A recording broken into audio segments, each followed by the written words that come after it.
Hey everybody, it's Ron from Pick Dawgz, and this is Ron's Bank Shot Breakdown. We're going to go over 4 college basketball games for Monday, February 20th, 2023.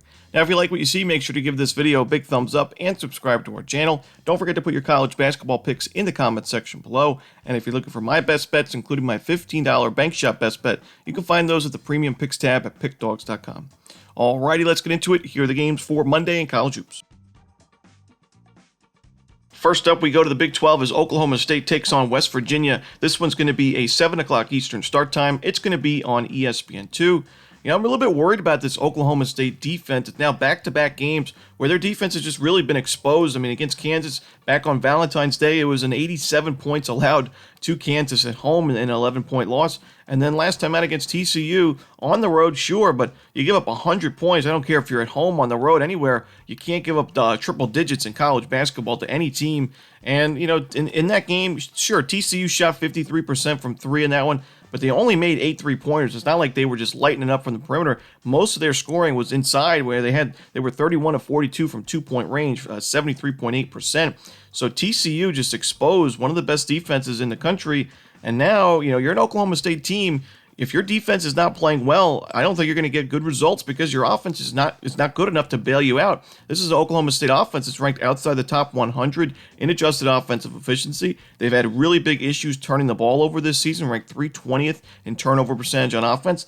West Virginia forces plenty of turnovers on the defensive end, so that's really concerning. Oklahoma State, not a very good shooting team, so we've seen them play in these shootout games against Kansas and TCU offensive shootouts, and they've lost by double digits in each of those.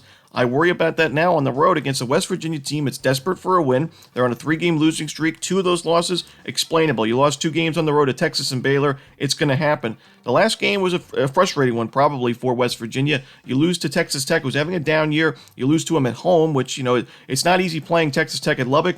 But this season, you should beat them at least at home. But I still think West Virginia is the better team in this matchup. A good rebounding team. They get to the free throw line. Pretty good shooting team as well, especially from the perimeter. And like I said, they can force those turnovers defensively. Really important for this Cowboys team who's struggling with turnovers this year. I think West Virginia is going to win this one and cover the number in the end. So I'm going to take West Virginia, and I'm going to lay the points. Next up, we stay in the Big 12 Conference as Kansas takes on TCU. This one's going to be a 9 o'clock Eastern start time. It's going to be on ESPN. This is a great matchup. It's a tough one for me on paper because you got 2 good teams that, TCU now with Mike Miles back in the lineup. They should be at the form they were before, in conference play. Kansas is playing great basketball, 4 straight wins. They just took down Baylor, and that was an unbelievable comeback victory. Kansas was down by double digits early in the first half, and they managed not only to win the game, but win it by 16 points, cover the number with ease in the end of that one. So both offenses are looking real strong. Mike Miles, his first game back, it was promising to see he played 35 minutes. There was no minute restraint for him in that game. He had 15 points, which is solid. Now, it wasn't his best game. He had 5 turnovers, which led the team. He only had one rebound. It wasn't his best performance, but still, really good to see him back in the lineup, play those 35 minutes. He's just a difference maker just being in the lineup itself for TCU offensively and really defensively. And, TCU, we know the first matchup between these two, it was a blowout win for TCU on the road.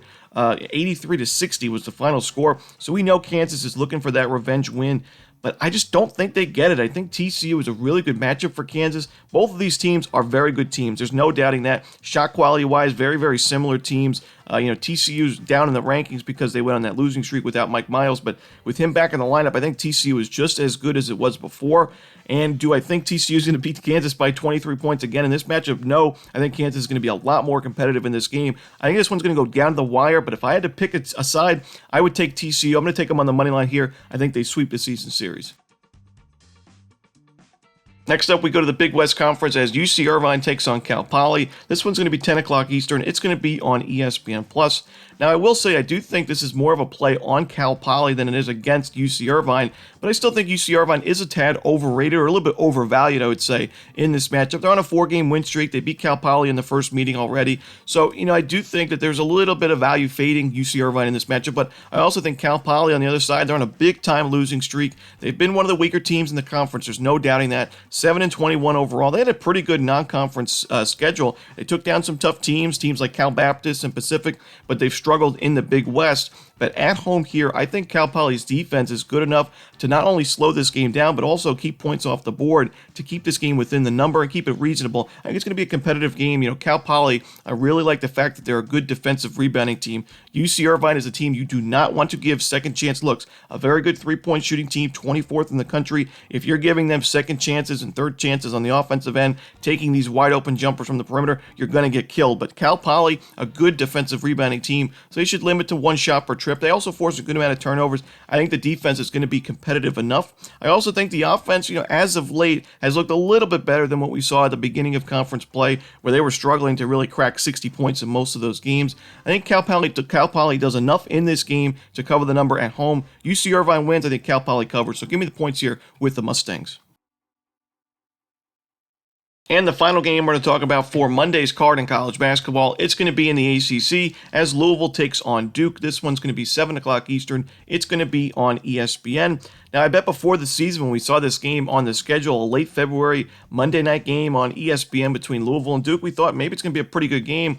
But now we see Louisville having one of the worst years it's had in program history. And, I don't think this game's going to be very close. Louisville has covered in 3 straight games. They lost competitively against Miami and Virginia, and then they beat Clemson outright in a big-time upset. But this is still the weakest team in the ACC by far, in my opinion. And now, because they've covered some games lately and because they earned that big upset win, it's a pretty good letdown spot for Louisville and a good time to fade them, in my opinion. I think Duke has a big advantage in their front court in this game, getting a lot of offensive rebounds against a pretty weak defensive rebounding team in Louisville, and a lot of just easy second chance looks inside with that very, very good Duke front court. This is not a very good Duke shooting team, just similar to North Carolina, who's also having a down year shooting the basketball. Duke is ranked 210th in the country in effective field goal percentage, and they're 221st in three-point percentage. But the reason why their offense is still top 70 in adjusted offensive efficiency is because they're 5th in offensive rebounding. They get so many second chance looks. They get to the free throw line, and they make them at a great rate. They're 23rd in the country in free throw percentage as a team. So I think Louisville gets a lot of sustainable buckets in this game consistently. I think their defense is still one of the best in the conference, and it should hold the Louisville offense that's not very good to under 60 points. So give me Duke in this one. I'm going to lay the points. And that's it. Those are the games for Monday in college basketball. Hope you enjoyed this video. If you did, don't forget to hit that like button and subscribe. And don't forget to put your college basketball picks in the comments section below. Again, if you're looking for my best bets, you can find those at Pick Dawgz Premium. As always, this is Ron Romanelli. Good luck.